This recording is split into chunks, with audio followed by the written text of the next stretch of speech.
Hey everyone, this is the Manips Sips podcast show featuring me. I'm Dr. Jeremy Boyd and my partner in crime over there, Dr. Brandon Cruz. Today we're going to be talking about the one thing that we just don't really do anymore. Either typically clinically, something that we thought would be fun to kind of chat about, a quick episode. We've evolved over the years as clinicians and as humans. And when you look back on it, there's a lot of things that we just don't do anymore. But we're going to each pick one or a couple and get it going from there. But before we get started, Brandon, how's it going? Going well, Jer. We are here on this early Thursday morning, bringing live action to you. Jeremy and I both, have the new office going on, so I have to go run to that. Jeremy has a third wedding anniversary, right? Third wedding anniversary. This weekend, a little trip with his wife, Alyssa. So he has to kind of get going with his stuff. Actually, I think the anniversary was last week, right? The actual date. Last week. Yep. So congrats to Mr. and Mrs. Fecta.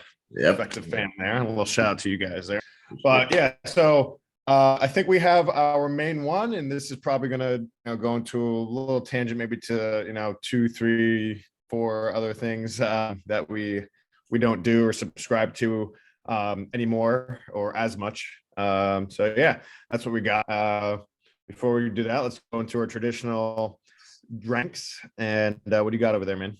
Before I do, I just want to say, check out the new swag. Oh, look at that. The swag.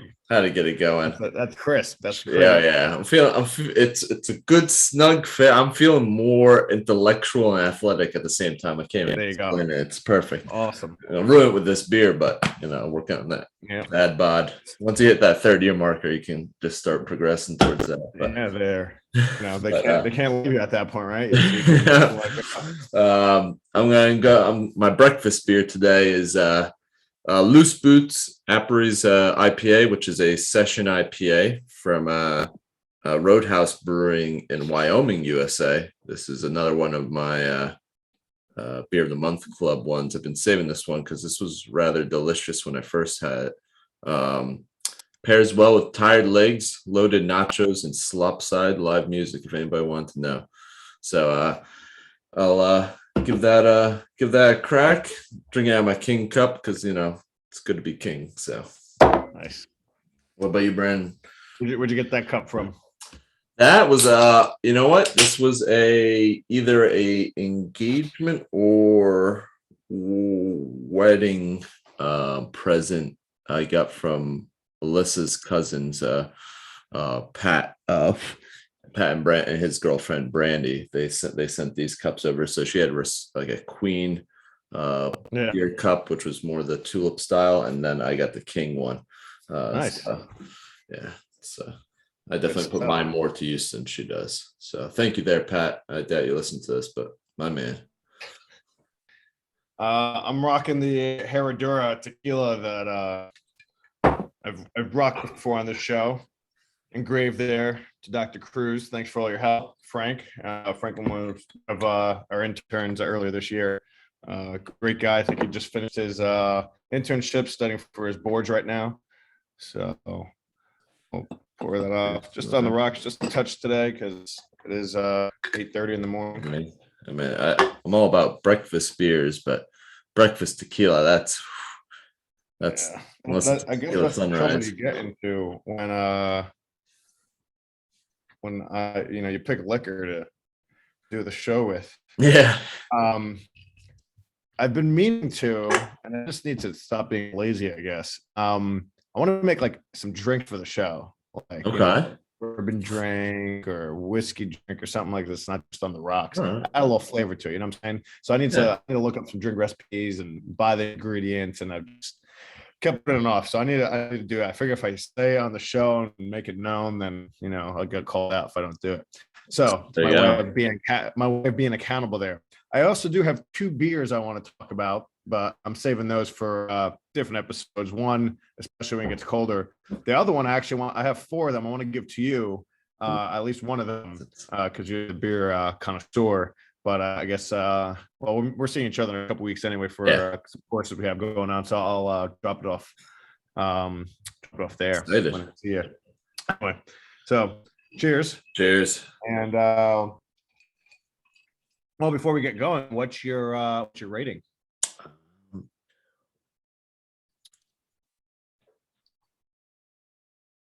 7.9. All right. I can always hang around those 7s, and I know. 8s are impressive, and I'm waiting for like a good, knock my socks off 9.5 and up one day. I mean, there's probably been like that. I don't know why I just stuck in the 7s, but yeah, good beer. Pretty refreshing. It's not gonna bang me up all day, which is good. Sometimes these beers we have early start off the day. I'm feeling them till like noon. Like, this sucks. I'm getting old. Yeah, we don't rebound like we used to. No, I feel like when we first did the show, you used to give out higher ratings, and then you started to knock it down, and guess in the hopes of getting that high one. Yeah. Yeah, so. I don't know. I guess I'm becoming more grinchy and cranky over my ears. I don't know. Living up to my name of Scary Jerry at the clinic. So apparently maybe these brewers are listening in are probably like, this asshole. But you gotta start giving higher ratings so you can get sponsored, man. Yeah, I know. I should start to do it. And I love them all. It's like, I don't know why. You get 9. You get a 9. Yeah, everybody gets one. I feel like there's other beers I've had where I'm like, well, I gave that like only a 8 point something because that's how I felt that day, and I'm like, well, this beer is not as good as that, so it has to be less, and probably should have started higher, but I'll just keep ramping there. All good. Well, are there any beers you don't do or drink anymore after now you've become the Grinch / connoisseur, and then that'll tread right into any extra or I don't know exercise techniques that you don't do anymore. Let's see, what beers don't I drink anymore? I mean, I'll drink just about anything. High standards. High standards. High standards. I mean, if I'm gonna be beer guy, I'm gonna drink everything. I probably obviously don't, and I'll say that I was like, I probably don't do Keystone like I did in college anymore. But sometimes hot refresh. Didn't you have a natty at your house? You had some. Like, I don't know why I have this. It was like a natty strawberry or some bullshit. Natty light. Bachelor party I was at, they found these natty lights, which was strawberry lemonade beer, and it sounds awful, but actually not bad. But it's one of those things where it's the first couple are good, and then you keep drinking them. I'm like, this is getting progressively worse. Yeah. Natty light there was intense, but I'll crack one of those every once in a while. Again, if it's like a more of a full day drinking event. I don't go for Kolsch as much. Never really did it for me. What? A Kolsch type of beer. It's like a German style lighter beer. It just I've had them. I even had them on the show. They just they don't really do it for me. I try not to do as many like standard IPAs that just are tons of hops and they all kind of taste the same. Try at least get ones with flavor and that sort of stuff. If it just says IPA, I'm usually avoiding it. This is IPA, but this is a little bit different. But those are probably my two ones I don't really go absolutely nuts for. That's about it. Well, anything for you there, Brendan? You stay away from stuff? Or what about liquor? Is there any liquor that you... 99 Bananas I stay away from. That's a bad experience when I was like 18 and never went back. What's one 99 Bananas? I don't know. It's 99 Bananas. I don't know. I like had it probably, like I said, 17, 18 years ago. Oh. Never again. I don't know. I was my sister had a party and I was like going shot for shot with one of her friends and I thought I won, but I clearly lost the next day and never again 99 Bananas. So that's probably the one liquor I'm definitely not going near. Beer or anything. Some college days, up in North Philadelphia, get around with the Hurricane High Gravities, OEs. They had the 2 for $3. You're trying to drink on a budget there back in like the big can ones. And the college day, big 40-ounce malt liquor. Awful. Yeah. You typically play like Edward 40 hands or something. Yeah. Stupid drinking game. So those are probably like the ones I don't. Natty Ice, obviously, I'm not a big beer guy, so unless you're playing beer pong or something. Which nowadays I feel like this generation behind us, and I will say that they don't play like true beer pong. They put like water in all the cups, and then they drink out of their can. And it's like they're trying to be clean about it. Like, come on, man. Yeah, what's up? There's really nothing clean about the water one either. I mean, yeah. So, but anyway, yeah. So, all right, we're digressing. Let's go into a technique or exercise you don't do anymore, or maybe you do it, but it's very seldomly. Yeah, what do you got? I was just actually talking about this recently with a student, but definitely, I don't know about you, but upper trap and levator stretches were like hands down, didn't matter what neck condition you had.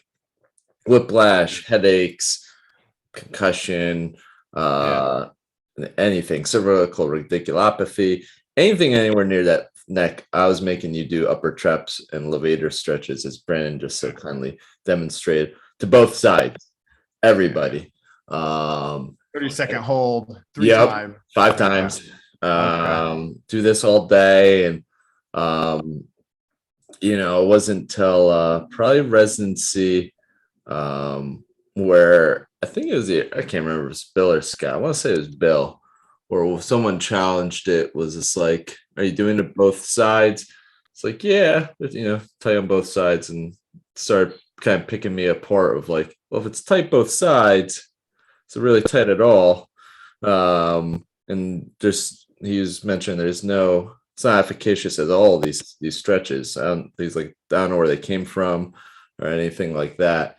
And then topping that off, especially for like radiculopathies or anybody with neural stuff, is like this sort of stuff is just fully tractioning that brachial plexus and nerve. And I was just like, you know what? Starting like really reflect on it. There's a lot of patients at that time where they were all doing okay in the clinic or whatever.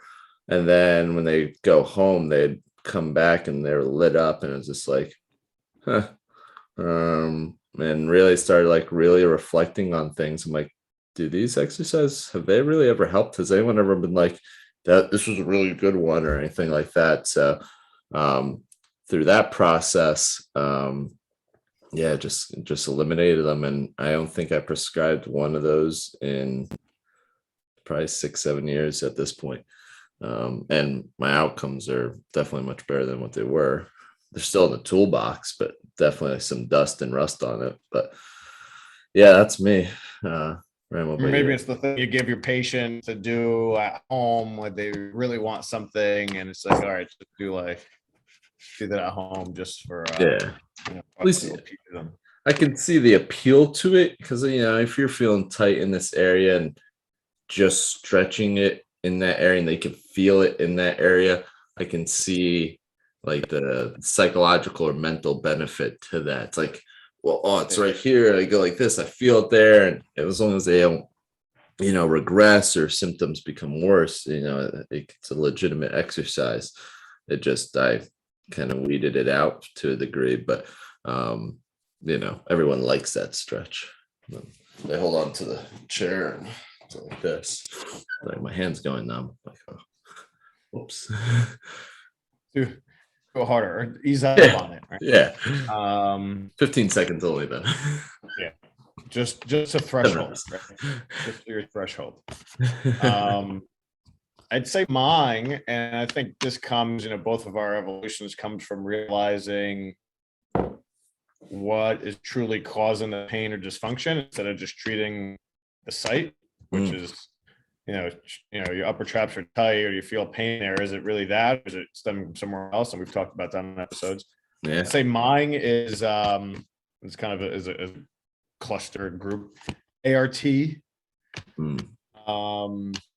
Or having the patient take a cross ball and mash out knots between the shoulder blades or their calves or their piriformis or something like that. Just mashing tissue. One, very little evidence, if any, behind ART, and that's a different conversation. Two, brutal on your thumbs.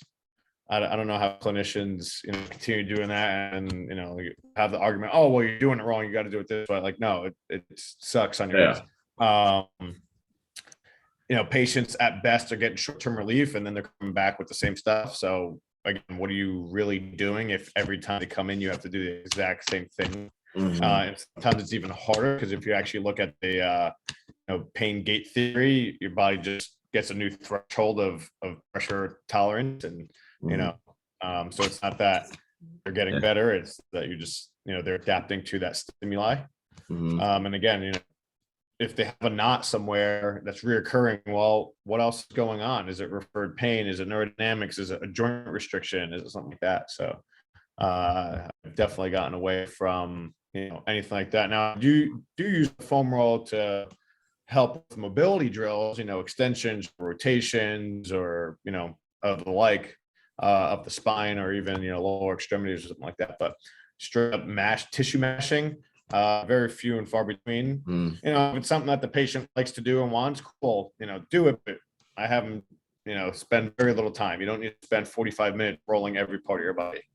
By the time you start, let's say, with your upper body and then roll all the way down to your calves, and it's 45 minutes later, any effect that you would have had on the upper extremity is gone. So speeding that area up, or that time frame up, has definitely been key. And it's just like, okay, let's just get you moving. Do what you have to do, clean up restrictions, and let's go.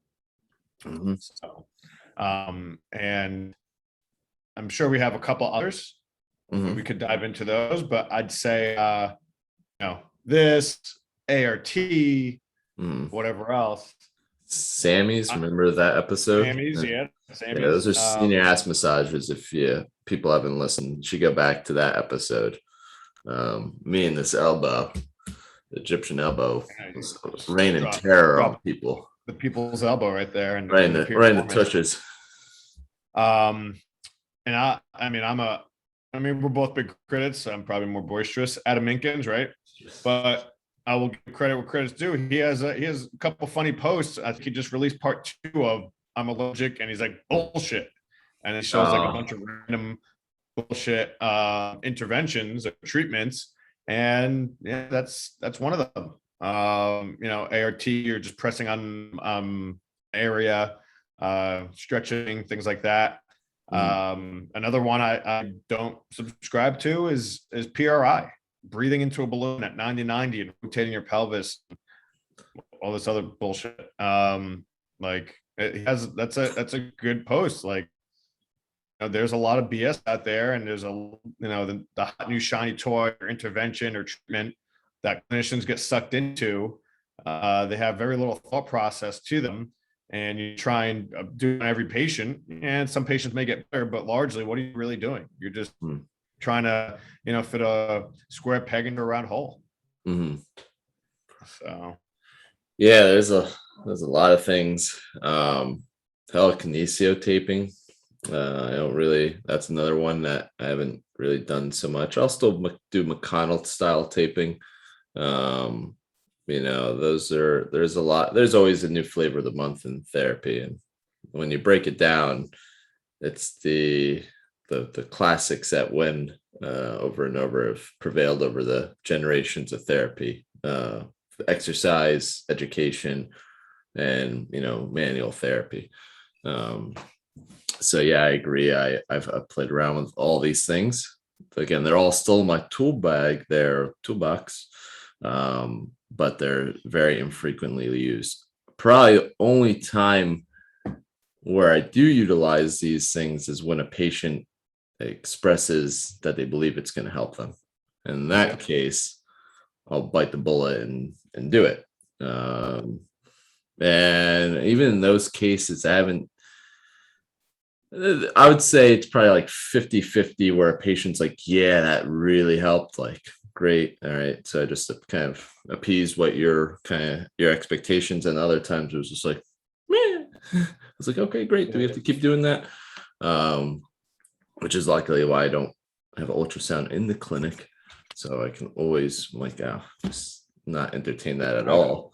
But things with your hands and that sort of stuff. And we can definitely have to entertain those. But No, I agree. I mean, there's just so much out there, and it's a lot to get clouded with. And again, I mean, I encourage people to try them. I mean, we did, but there's a lot of time, money, and energy devoted to these things. And if you're really reflective on them, you'll start to see that a lot of them are kind of bullshit, as Meekins would say.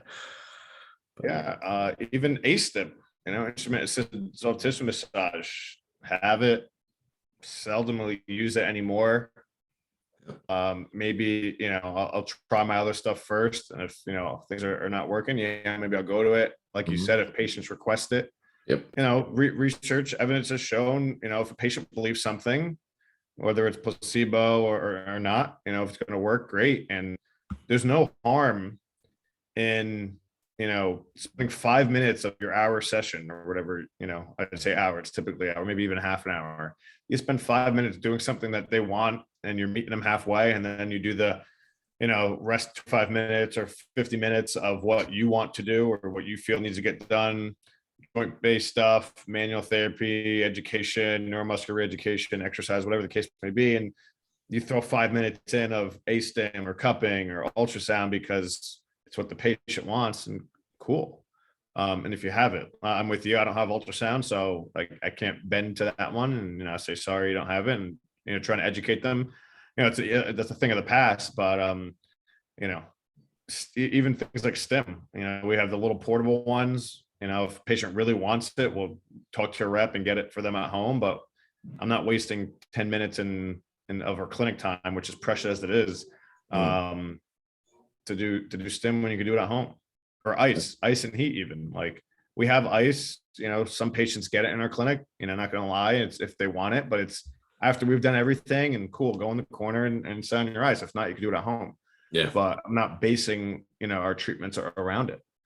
And sometimes you need that 10 minutes of ice because you have another patient coming in or something, and you need to just kind of budget your time a little bit. But you try and be more efficient early in the session to get all the things you need to get it done.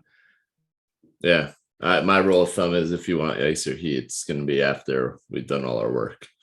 Yeah. But again, typically, I mean, I went and I see a ton of ACLs and that sort of stuff. We went like a good couple of years before I even invested in the ice, any sort of ice unit of any sort.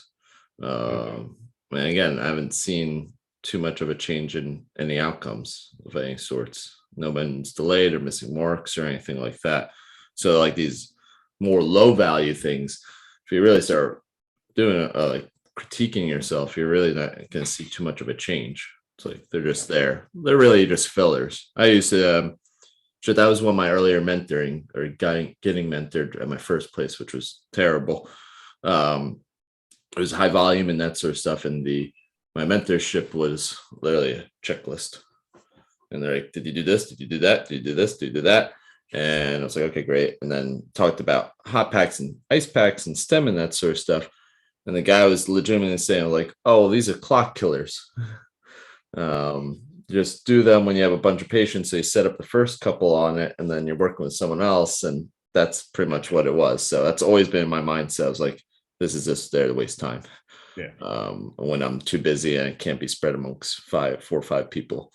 But yeah, it's lucky enough for you and I, we own our clinics and we don't see 4 or 5 people. We're looking at 2, maybe 3 at the most. If someone comes early or whatever the case may be.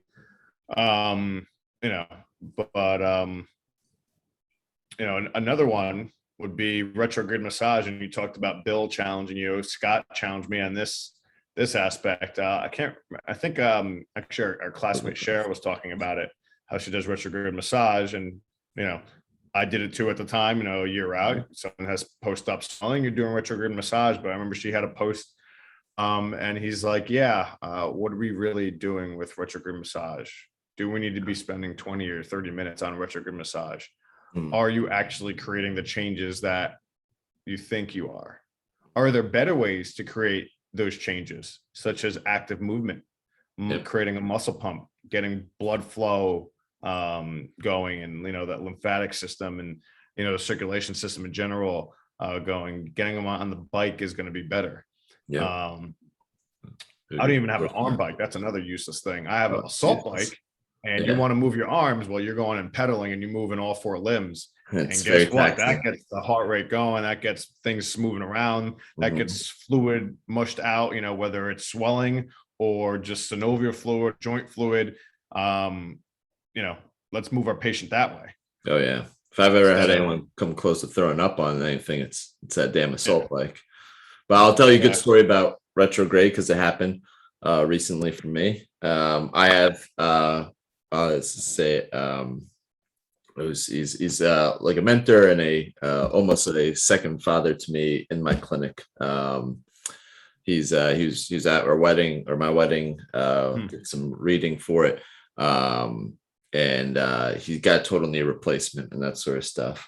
And for someone like that, well, I always give it my all for my patients, but he's not been a big fan of physical therapy beforehand, not with us, but my mentality is I'm going to do whatever it takes to, you know, essentially butter him up to give him the best road possible. I don't care if it's 2-hour long sessions or some of it doesn't even really matter.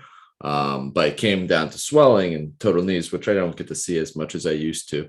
But I had like a little self experiment of he has some significant swelling as expected with total knees. And I always tell him, don't focus on that. That's just natural healing. That's why I don't really even, people still make them goals. I don't get why that's a goal for physical therapy. You can't change that or not. But we have the Normatec boots. We have like a game ready system. And I did retrograde massage. I did pre-test, post-test of circumference around the patella, and no real change. All three of them.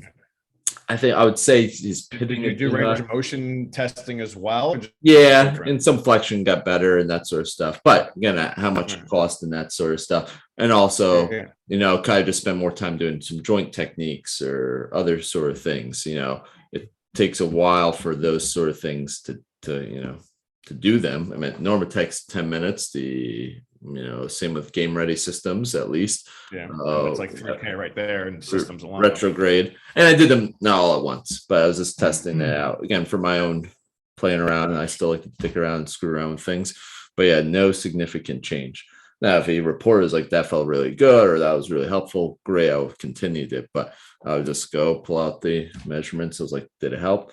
Maybe with some of the pitting edema. He was, you know, he's one of these people you stick your thumb into, it left an imprint, but you know, it didn't change actual circumference, or you still had massive swelling and that sort of stuff. And that's what it is. It's just gonna, you know, time's gonna heal that wound. Let me focus on the things that are gonna make you more functional, more independent around the household. Make sure you get your full range of motion, which, you know, a lot of, you know, knee surgeries don't have. So just decided to throw that in based off of what you were saying. But go ahead. And then sorry. Follow-up question. So what you're going to say, I just had a story on a total knee patient I just had, but I'll wait. Go for that, and then I'll follow up, and then pretty sure Goose is playing around with something glass downstairs. I can hear it. I'm like, I can hear him. Like, what the hell are you doing down there, dude? I could to see. I was going to say little guy, but he's probably grown up a little bit since I've seen him last. Yeah, total knee. Just had one. She actually was discharged. I had her, I think, total of 3 weeks. By week 2, session 4, maybe 5, didn't do any soft tissue. I mean, I didn't, not even an ounce. And maybe I did some scar mobilization stuff, but had her on the bike. And this is a person, I don't want to hear, you know, she had diabetes. She was vastly overweight. She had heart issues. She's in her 60s, like, you know, not the prototypical like healthy person, right? Who's getting this. We moved her. We did nothing but move her. We did some joint mobs. We did some passive range of motion and deflection, some ankle mobilizations as well. But other than that, it was, you were doing heel slides, you were doing quad sets, straight leg raises, short arc quads, long arc quads, pretty early on as well. And we got her on the bike, I think, session 2. And, you know, within 4 sessions, she was doing full revolutions. She broke 90 degrees. She had, you know, full knee extension. She was off the cane within, those 2 weeks. We had her, and the third week she discharged. She went back to Philadelphia. So she came up here to see us because we saw her sister, and our sister did such a great job with it. But yeah, I mean, I've seen total knees that, go other places and they're struggling to break 90 and to get 0 degrees of extension after 6-8 weeks. Yep. It shouldn't take long.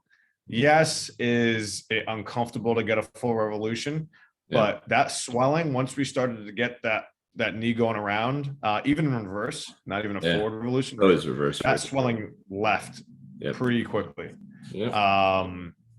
She had some lower like shin and calf stuff, but that was related to some heart issues and things. But even that was getting better.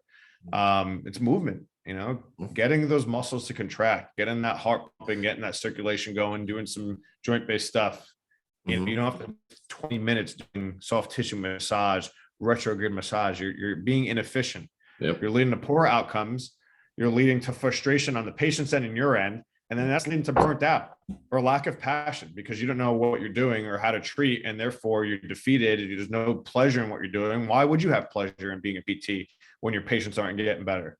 All right. Jeremy and I have been doing this 8 years, still treat a fuck ton of hours. And we still love what we're doing because we know what we're doing. And then you become passionate about it. All right. You do these non-value, low value things that we're talking about here, and you're breaking your hands over it. Your hands are shot, the patients aren't getting better, and you get frustrated and burnt out.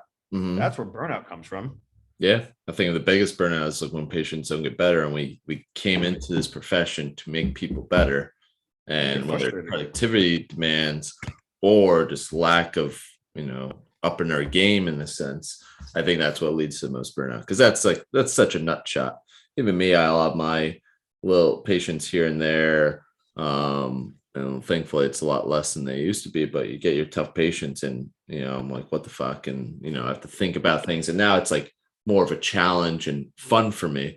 Problem solving. Yeah. Versus when it's constantly over and over and over and everyone's like, meh, or whatever. I think that leads to the biggest burnout. Because even if you're a high volume place, but people are doing real well, they're happy for your services and that sort of stuff, that's going to probably make most people want to hang out. At least that's what I hear from people who've been in high volume places.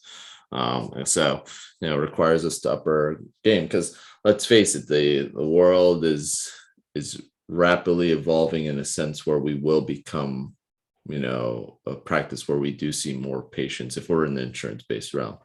I don't think the luxury of cash base is going to be for everyone. So, we have to up our game. And that way it becomes enjoyable. We can still provide our awesome services, which obviously we're extremely biased to, but I think we do a lot of great things in preventing a lot of unnecessary medical stuff. Yeah, definitely. I'm going to save my question, but it'd be good for another episode, unless you want to do it now, is something that you may have thrown out and brought back into the fold. But I feel like that can lead to some rabbit holes and that sort of stuff. But maybe we'll talk about that. As I don't know if there's anything that you've ever had that's just like, yeah, I totally said screw that, and then it came back in after some reflection of any sorts. But maybe we'll talk about that next time. Yeah, there's nothing. There's definitely been. I'm trying to think of like some instances, and give me some time. We don't have to. Do like think about it. It literally came in the middle of the show. I like that. It's a great question. Right. I mean, I think part of being a seasoned clinician and a reflective one, and higher end clinician is sometimes things come full circle.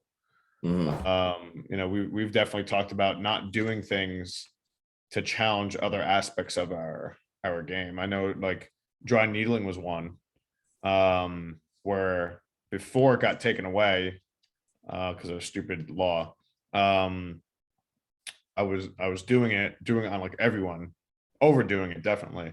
Probably looking back, I should have done it differently. Like I used to do a lot of trigger pointing, which is very aggressive, very uncomfortable. Then I learned about like stimming and treating certain areas, like treating the multifida a lot.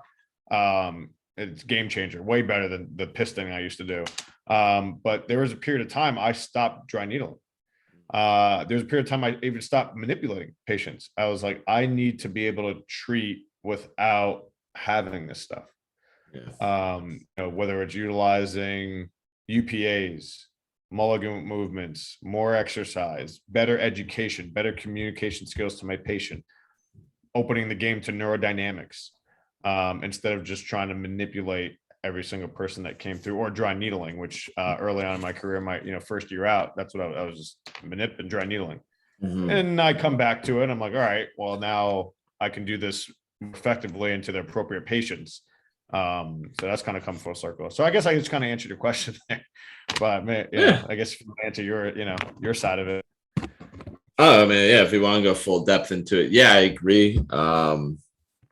We go through a lot of waves of things. For me personally, even neurodynamics, I remember in residency. So I had Mark Butler, who goes through like the NovaCare system, has done some research. He came to our school, super impressive guy, taught us about neurodynamics, blew my mind. I wanted to do a internship with him. Luckily, I got where I was going without him, but I remember so I try to integrate that. And then we went to residency. And at that time, there wasn't much evidence for it. And I remember they talked about it, and anything Bill and Scott said, I was like, whatever they say, it's gold. It's happening. I was like, I'm throwing out everything else. They blew my mind in the first couple of weeks. I was like, they brainwashed us. They brainwashed us a little bit. In a good way. Before that, I was just like, once I started like taking in what they're saying, I was like, outcomes just immediately went up. I was like, all right, whatever they say. So there was a period of that where I was just like, all right, they said it's not much out there, so screw it. Do I really need to dive into it as much as I did? So I wouldn't say I eliminated it, but definitely didn't do as much. And now I look at it for almost every patient, if not every patient. So that was something. And now like being real stringent of like how I do it versus I would just like set them up great. Now it's like make sure the legs are in the same position, make sure the arms are in the same, head's in the same position, that sort of stuff. But that I know we talked about on the show. I threw away SIJ for a while, just assumed it was like nothing that I was just like, research says it is nothing that can really move, and that sort of stuff. And once you really dive into the literature, especially some pain provocation injections, and then again, I don't utilize it a lot like I used to. It was everybody who came in was, all right, let's see. All right, boom, boom, boom. Let's fix everybody. And now it's the one person in a blue moon where I'm like, all right, I'm going to treat the lumbar spine and then let me look at things, listen to where their pain is. It's only going down like to hamstring. And I've cleared out the, thoracolumbar junction. Let me throw some SIJ stuff in. And that's so that when I utilize it properly, it's been money. It's been boom, they're good, out they go. And again, I'm just more strategic about how I educate. It used to be, oh, XYZ is out of place, or I need to put this back in, or your anonymous or whatever, or out of sorts. I just say, I'm going to do just another technique, kind of like a reset button. Yeah. You should be good to go. And it's been good. And again, there's a lot of patience. It came to a point where I was so against it, where I'd try, keep treating the lumbar spine or hips or that sort of stuff, when the patient was kind of getting to that point of frustration, or me as a clinician as well. I'm like, why aren't they fully better yet? Why is it still lingering? And then I would be like, fuck it, let me look at the SIJ, and I would do something in that area. And that's when it would hit like sessions in. And I'm at the level where I should have figured that shit out, in the first session. And it wasn't until that point where I'm like, fuck, I need to have this on my radar always. I shouldn't have thrown it out completely. So that's just one thing. And I'll have to think about it a little bit more, but there's probably plenty of other things. Pain education. I went from fucking going ham on it. Sorry for my French. Then I was like, I'm in the athlete realm. They don't need it as much. And whatever. And now again, it's like a blend of things. So you find that middle ground. Your pendulum swings left to right. And a couple of things to wrap up. Yeah, I mean, we're not telling you guys not to do this stuff, but like Jeremy said, don't make it your first go-to, but don't completely throw it out. Like, go there if you need to go there. But and I said Scott and Bill brainwashed us. I should really say they opened our mind to see through some of the bullshit, right? And challenge our beliefs. And if you can't validate or back something up, well, then you just need to reassess some things. Last question, but this is going to lead us to our next podcast, because I think we need part two. Oh yeah. I think favorite, or not favorite, but exercises. We mainly talked about manual therapy stuff, which eventually we won't do. What about exercises that we used to do and now don't do? So maybe we could have part two of that another day. Part two, I like that. Pick up from where you're leaving off today with your stuff too as well. And there's a lot. I'll do a self-reflection every year, and there's some stuff even within a year I'm like, I just stopped doing it.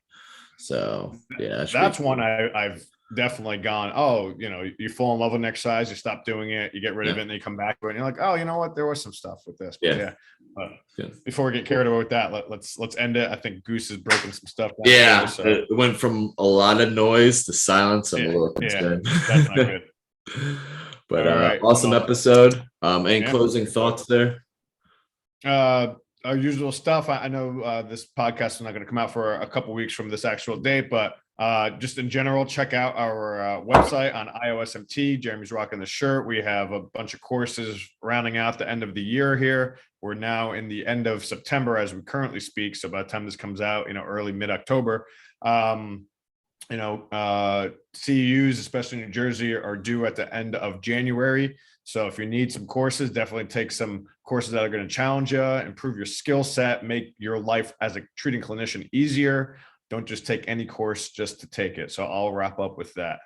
Awesome. And as of today, I think I'm going to be launching it officially today.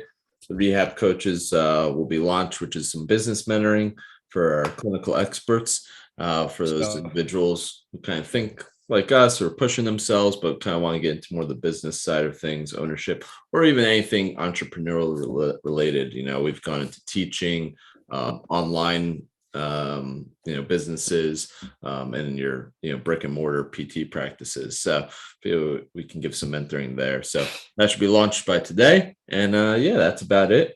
And thanks for tuning in, everyone. And cheers.